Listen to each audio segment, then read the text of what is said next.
जय हिंद साथियों, मैं हूं आपका फ्रेंड हरिशंकर जॉय और आज की वीडियो में हम लोग जानेंगे कुछ कॉमन सवाल जो मेरे से अक्सर पूछे जाते हैं। तो आज की वीडियो में हम यही डिस्कस करेंगे। वीडियो शुरू करने से पहले बता दें कि ये जो वीडियो है ये किसी भी तरह से किसी फंड किसी बैंक की प्रमोशन के लिए नहीं होगा। ये जो वीडियो है सिर्फ इन्वेस्टर्स की एजुकेशन के पर्पज से ही जो है बनाई गई है। तो चलिए वीडियो शुरू करते हैं। पहला कॉमन सवाल जो मेरे से पूछा जाता है कि हरि जी, अगर हमने अपनी एसआईपी शुरू करनी है तो मैं बैंक से शुरू करूं या किसी डिस्ट्रीब्यूटर फंड मैनेजर या अपना अकाउंट डायरेक्टली ओपन करवा के। तो यहाँ पे दो बातें जो है समझने वाली होंगी। पहली बात ये कि जब आप लोग बैंक से अपनी एसआईपी शुरू करवाते हो तो हर एक बैंक का मोस्टली एक पैटर्न होता है। उनके कुछ सिलेक्टिव फंड्स होंगे, कैटेगरी 1, कैटेगरी 2, 3, 4, 5 करके उनके कुछ सेलेक्टिव फंड्स होते हैं जिनमें वो मोस्टली इन्वेस्टमेंट करते हैं। ऐसा नहीं कि वो उस कैटेगरी से बाहर नहीं जाएंगे, मगर मोस्टली वो उन्हीं कैटेगरी के फंड्स में इन्वेस्ट करेंगे।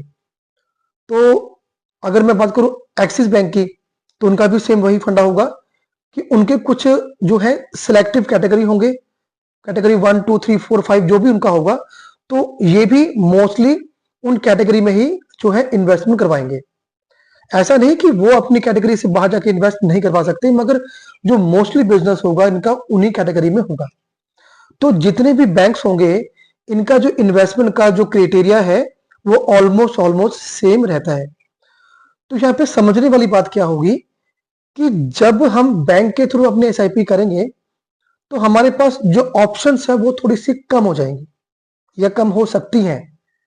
अगर मैंने एक बैंक से एसआईपी शुरू करवाई और मैंने किसी और बैंक का म्यूचुअल फंड बाय करना है, तो पॉसिबिलिटी ये है, हमेशा तो नहीं मगर पॉसिबिलिटी ये हो सकती है कि आपको वो बैंक दूसरे बैंक का जो म्यूचुअल फंड है वो शायद प्रोवाइड ना कराए या ना करवा सके। ये बैंक टू बैंक वेरी करता है।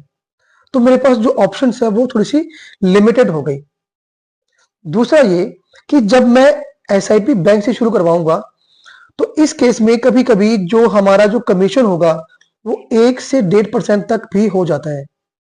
अब 1% सुनने में कुछ ज्यादा नहीं लगता, लेकिन जब आपकी जो नेटवर्थ है एसआईपी की वैल्यू जब 1 करोड़ के आसपास पहुंचेगी तब आपको मालूम पड़ेगा कि 1 करोड़ का आपको 1 लाख रुपए तक का कमीशन देना पड़ सकता है।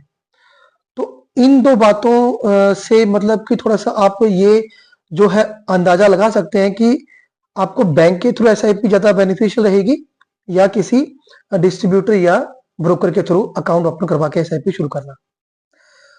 दूसरा कॉमन सवाल ये होता है कि अगर मैं अपना जो एसआईपी का अकाउंट है किसी डिस्ट्रीब्यूटर किसी फंड मैनेजर से डायरेक्ट ओपन करवा लूं और कल को वो बिजनेस बंद करके रातों रात भाग गए तो मेरे पैसे का क्या होगा। तो देखिए यहाँ पे समझने वाली बात क्या है, मैं आपको ये थोड़ी सी एग्जाम्पल से समझाऊंगा। इस बात को ध्यान से समझिए।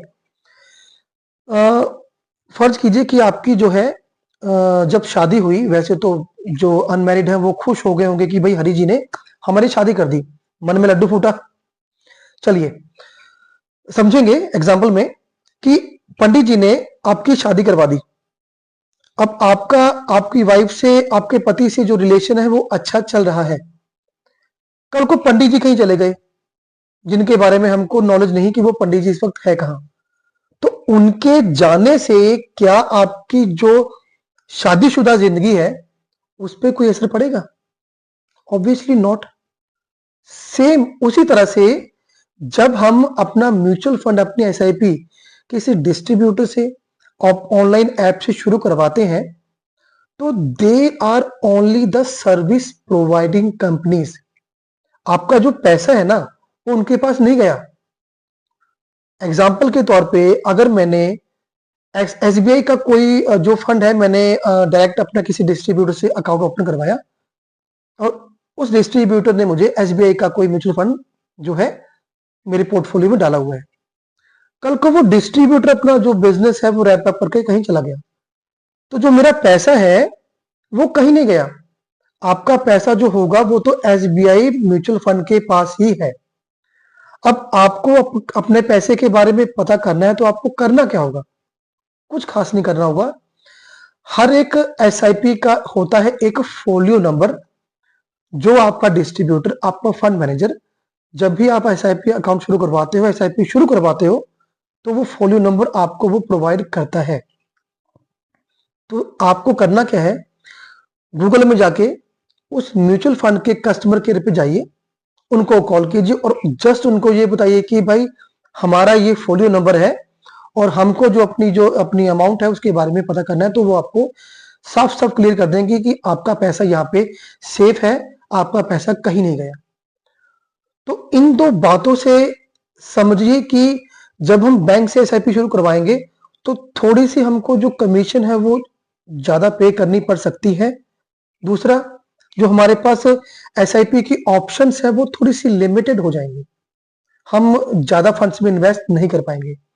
और इसके उलट जब डिस्ट्रीब्यूटर के थ्रू एसआईपी शुरू करवाएंगे तो डिस्ट्रीब्यूटर के पास काफी सारी ऑप्शंस होगी, वो अलग अलग बैंक्स की, अलग अलग म्यूचुअल फंड कंपनीज की आपको जो है एसआईपी प्रोवाइड करवाएगा। इन शॉर्ट आपका जो पोर्टफोलियो है वो काफी वाइड हो जाएगा, जिसमें आपको जो रिटर्न मिलने के चांसेस है वो बहुत बढ़ जाएंगे। दूसरा ये कि जब भी हमने एसआईपी डिस्ट्रीब्यूटर के थ्रू करवाए तो आपका पैसा फिर भी सेफ है, आपका पैसा कहीं नहीं गया। तो मोस्टली ये जो इन्वेस्टर्स हैं इनके सवाल जो है ये मुझे आते हैं, एंड आई होप के इस वीडियो में आपने ये समझा होगा कि एसआईपी के थ्रू इन्वेस्ट करने में किसी भी तरह का आपका जो इन्वेस्टमेंट है वो रिस्क नहीं है। तो आज की वीडियो के लिए इतना ही। धन्यवाद। जय हिंद।